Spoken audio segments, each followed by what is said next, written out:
How to survive our solar system, Europa. Congratulations, colonist. So, you're heading to Europa. Let me stop you right there. Either you've been forced into this gig, or you're just plain stupid. But hey, maybe you're lucky or unlucky enough to have me as your guide. My name's Reese, and I've been surviving on this frozen moon for 10 years. 10 miserable years. And I've seen it all. Icequakes, radiation storms, geysers that'd cook you faster than a microwave, and, yes, things moving under the ice. Trust me, survival here isn't just a skill, it's a damn miracle. You probably think you know what you're getting into.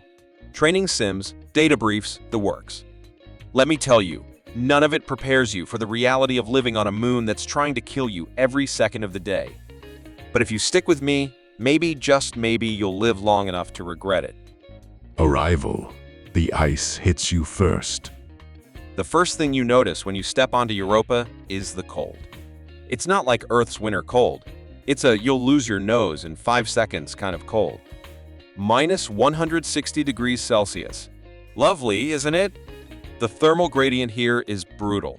The surface temperature can plummet even further at night, and if your suit's insulation fails, hypothermia is the least of your worries. Your body will freeze solid before you can even blink. Now, your suit? It's supposed to keep you warm and safe from the radiation Jupiter spews out like a drunk uncle at Christmas. Here's the kicker: suits fail. They're engineering marvels, layers of thermal insulation, radiological shielding, and smart fabric that adjusts to environmental changes. The inner layers are made of aerogel composites to trap body heat. But like anything else, they're not perfect. My buddy Jensen, his heat regulator glitched. Found him frozen to a rock, looking like a very tragic popsicle. The engineers call it thermal cascade failure. I call it a death sentence. And don't forget about the pressure. Europa's surface has an incredibly thin atmosphere, mostly oxygen, but at levels that are practically a vacuum. The suit has to maintain internal pressure while managing heat and oxygen flow. If you think that's simple, let me remind you that a pin-sized hole can turn your suit into a death trap. Rule number 1, double-check your suit every single time you leave the dome. You've got a checklist. Use it. Sensor diagnostics, thermal flux balance, and yes, the oxygen scrubbers. Miss one detail, and congratulations, you're Europa's next ice sculpture. Radiation. The invisible killer. You'd think the cold was the worst part, right? Wrong. The gas giant's magnetic field traps charged particles from the solar wind, creating radiation belts that are lethal to anything unprotected. Step outside without proper shielding, and you'll start glowing. And not the nice Instagram filter kind of glowing. More like my insides are boiling glowing. The colony domes have radiation shields made from multi-layered graphene composite and magnetic deflectors. These systems mimic the Earth's magnetosphere, creating a bubble of protection around the habitat. They're top-of-the-line tech until they're not. One crack in the shield and poof, you're done. Once, we lost power during a storm. Everyone scrambled to the underground bunker, except for Michaels. He stayed back to secure supplies. The thing about radiation is it's silent, sneaky. You won't feel a thing until it's too late. When we found Michaels, he was, let's just say he wasn't recognizable anymore. Shielding maintenance is a constant battle. The magnetic coils require regular recalibration to maintain field strength, and the graphene panels degrade over time due to micrometeorite impacts. Every technician here knows how to swap out capacitors or recalibrate the deflectors in a pinch. That's rule number 2. Don't just trust the systems, understand them. Because if the radiation doesn't get you, the repairs might. The ground beneath your feet. Europa's surface? It's not exactly what you'd call stable. The ice crust is constantly shifting, cracking, groaning like it's alive. That's because it kind of is. Underneath us is a global ocean, tens of kilometers deep, warmed by tidal forces from Jupiter's gravitational pull. Those forces don't just make waves, they make chaos. Icequakes are the worst. The ground opens up, swallows your equipment, maybe even your crew, and then seals back up like nothing happened. The cracks can be kilometers long and extend deep into the crust, where water from the subsurface ocean can well up, freezing instantly. Our sensors are supposed to predict them seismometers, strain gauges, all tied into the AI systems, but they're not foolproof. The ice here doesn't behave like Earth's. It's in a constant state of flux, with thermal expansion and contraction, creating stress points we can't always predict. I lost a whole drilling rig to an icequake last year. Months of work gone. And no, the insurance company doesn't cover acts of Europa. The rig's anchors sheared off when a fissure opened beneath it. Lesson: always keep your gear mobile. Modular designs are your best friend. If it can't pack up and move, it's a liability. Rule number 3, never trust the ground beneath your feet. And for the love of sanity, always know where the nearest escape route is. The water problem. Ah, water. So much of it under the ice, yet none of it's safe to drink. You drill down, melt some ice, and you'll get water all right. Water that smells like sulfur and probably carries some alien bacteria that'll turn your insides into soup. And if the sulfur compounds weren't bad enough, there's the risk of heavy metal contamination, mercury, arsenic, and even radioactive isotopes that seep up from the ocean floor. Europa's water is a chemical cocktail that Earth's worst industrial sites would envy. We've got purification units that filter out contaminants, irradiate the water to kill microbes, and balance the mineral content. They're miracles of engineering using reverse osmosis and advanced UV sterilization to make the water barely drinkable. But they're also finicky. The filtration membranes degrade quickly, especially with Europa's sulfur-rich water clogging the system. The old models break down if you so much as look at them wrong. One time, the purifier failed during a particularly rough icequake, and we had to ration water for a week. Imagine arguing over a single cup of water while knowing there's an entire ocean beneath your feet. I'll give credit to the tech teams, though. The new models are modular, easier to repair, and even feature built-in diagnostics. You can swap out components like a kid's toy if you have the spare parts.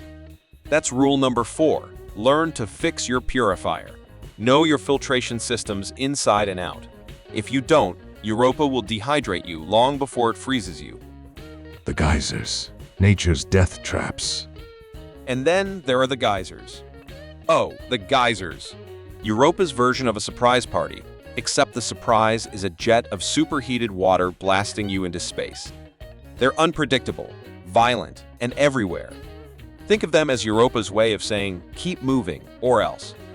The colony's ground-penetrating radar maps these hotspots, but the maps are always outdated. The geysers form and collapse on timescales we can barely track, driven by the immense tidal forces from Jupiter.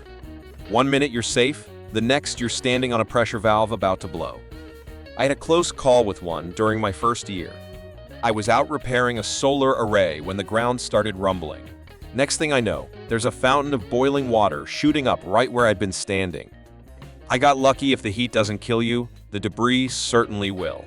Ice shards from geysers can move at hundreds of kilometers per hour, slicing through anything in their path. The heat comes from Europa's subsurface ocean, where geothermal activity heats pockets of water.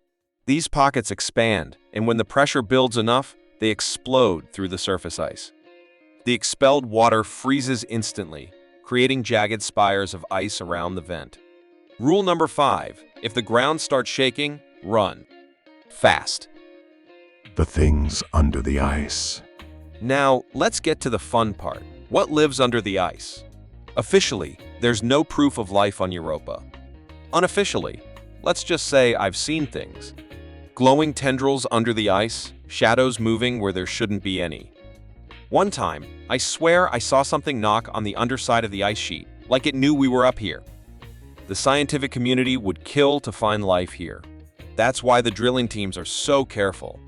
The last thing we want is to contaminate the ocean or bring something up we can't handle. Europa's ocean is a perfect candidate for extremophile life forms. It's rich in salts, has geothermal heat sources, and is shielded from radiation by the thick ice crust. But what's down there? Microbes? Complex organisms? Something we've never seen before?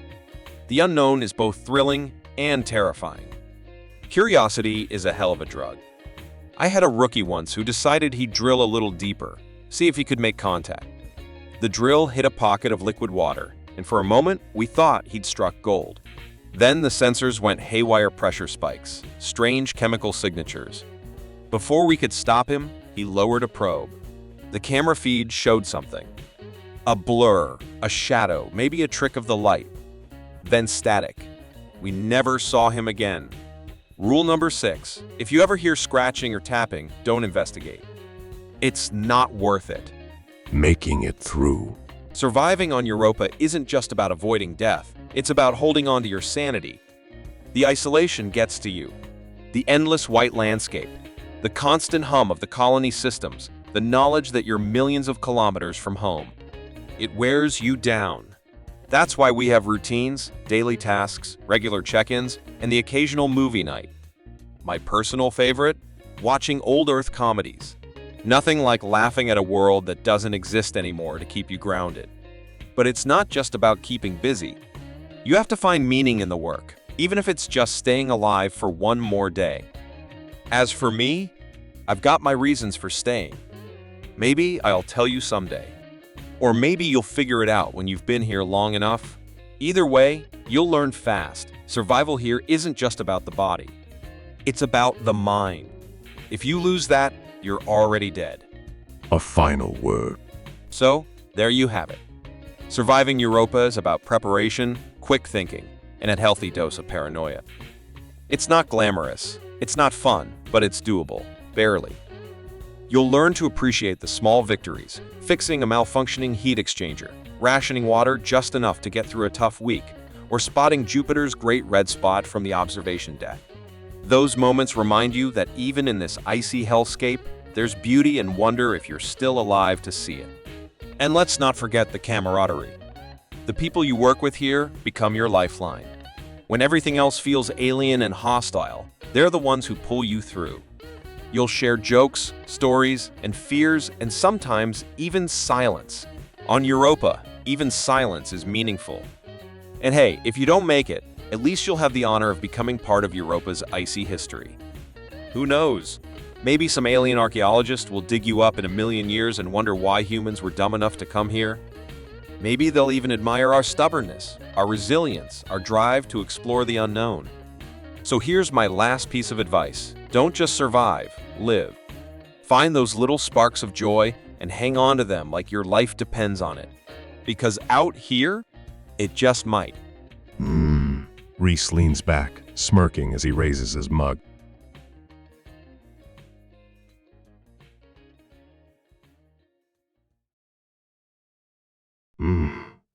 Reese pauses, taking a slow sip from a mug labeled World's Coldest Colonist.